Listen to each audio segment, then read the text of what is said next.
Bharatiya Janata party महिलाओं का कितना सम्मान करती है, इसका सीधा साधा उदाहरण और सबूत खुद परम आदरणीय मोदी जी दे चुके हैं। 50 करोड़ की गर्लफ्रेंड, कांग्रेस की विधवा और तो और प्रज्वल रेवन्ना जैसे एक व्यक्ति का, जिसकी एक नहीं दो नहीं 3000 से अश्लील वीडियो सामने आई, उस व्यक्ति का प्रचार कर चुके हैं। तो खुद ही सोचिए बीजेपी कितना सम्मान महिलाओं का करती है।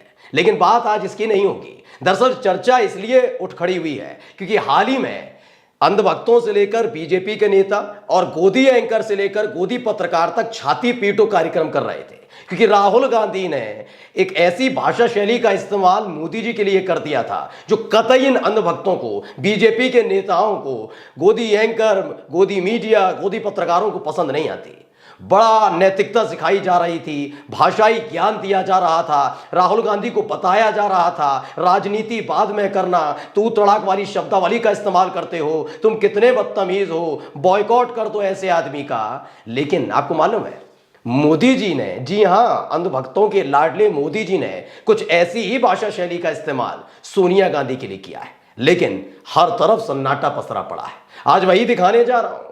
ये तमाम अंधभक्त जो कहते हैं ना राहुल गांधी में तमीज नहीं है, अब मोदी जी की भाषा शैली भी आज आपको सुनाऊंगा। नमस्कार, मैं हूं प्राज्वल गौतम और आप देख रहे हैं टाइम्स एक्सप्रेस। देखिए, चुनाव के दौर में कई तरह की बातें निकलकर सामने आती, कभी कभी जुबान फिसल जाती है तो कोई बात नहीं, लेकिन अब ईंट का जवाब पत्थर से देने का जब वक्त लाकर खड़ा कर दिया गया है तो इसमें बुरा मानने वाली बात नहीं है। लेकिन देखिए दोगलापन कितना है, जब एक तरफ मोदी जी वही बात बोलते हैं तो चारों तरफ सन्नाटा होता है। वही बात अखिलेश यादव, ममता बनर्जी, तेजस्वी यादव, राहुल गांधी बोल देंगे तो छाती पीटी जाती है। सबसे पहले मैं राहुल गांधी का बयान सुनाऊंगा दोस्तों, जो भी हाल ही में चर्चा में आया था। पहले वो बयान सुन लीजिए आप। की बात की वो भी कांपने लग गया।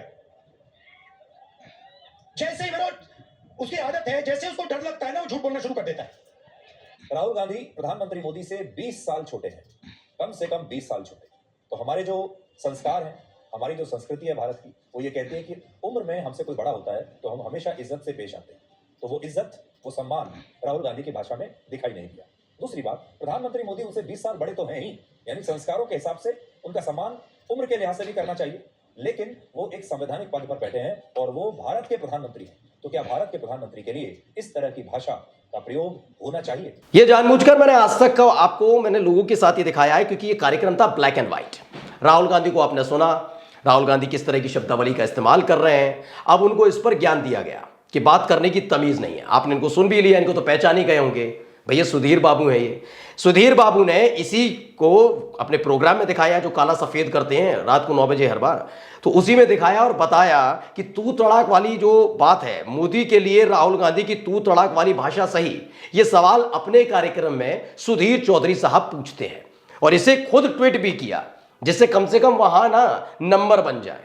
तो क्या हुआ, पढ़िए। प्रधानमंत्री मोदी उम्र और ओहदे दोनों में राहुल गांधी से बड़े हैं, क्या उनकी ये भाषा सही है? इस भाषा में अहंकार दिखाई दे रहा है।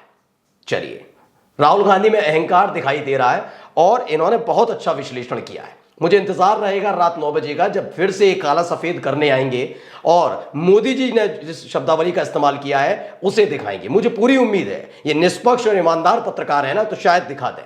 देखते हैं इनको।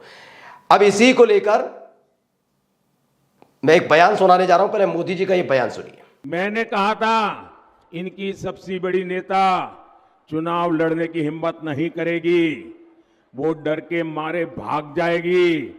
और वो भाग करके राजस्थान गई और राजस्थान से राज्यसभा में आई और हुआ भी यही। तो जिनके शब्द जिनके लिए इस्तेमाल कर रहे हैं ये हैं सोनिया गांधी जी। भाग जाएगी, राज्यसभा आएगी, ये इस तरह की शब्दावली, ये कितना महिलाओं का सम्मान करते हैं। देखिए, अब ना अंधभक्तों को दिक्कत हो रही है, ना बीजेपी के नेता, विधायक, सांसद, मंत्री किसी को, ना गोदी एंकरों को हो रही है, ना गोदी मीडिया को हो रही है, क्योंकि इस बयान की चर्चा अब तलक नहीं हुई है। हाँ, इसी बयान को लेकर खिल्ली जरूर उड़ाने के लिए अपने अपने सैटेलाइट चैनल पर बैठकर तमाशा किया जाएगा। आएंगे रंगे पुते चेहरे के साथ, बताएंगे कि कितने बड़े राष्ट्रवादी हैं, बताएंगे कि मोदी जी ने कच्चा चिट्ठा पहले ही संसद में खोल दिया था कि सोनिया गांधी इस बार चुनाव नहीं लड़ेंगी, वो राज्यसभा के रास्ते संसद पहुंचेंगी। लेकिन भाषा शैली की बात नहीं होगी। ये देश के प्रधानमंत्री हैं, ये वही देश के प्रधानमंत्री हैं जो 50 करोड़ की गर्लफ्रेंड जैसे शब्द का इस्तेमाल एक महिला के लिए करते हैं। शशि थरूर वाला मामला आपको याद होगा।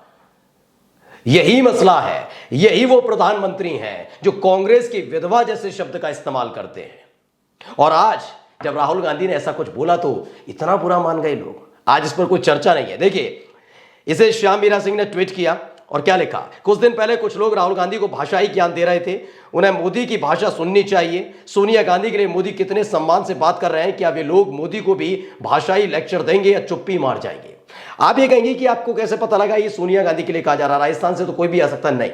अब मैं नरेंद्र मोदी जी के ट्विटर हैंडल पर आपको लेकर चलता हूं। सोचिए किस अव्वल दर्जे की राजनीति हो रही है इस देश के अंदर।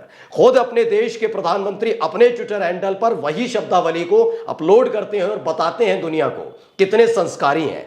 वीडियो देखिए पहले।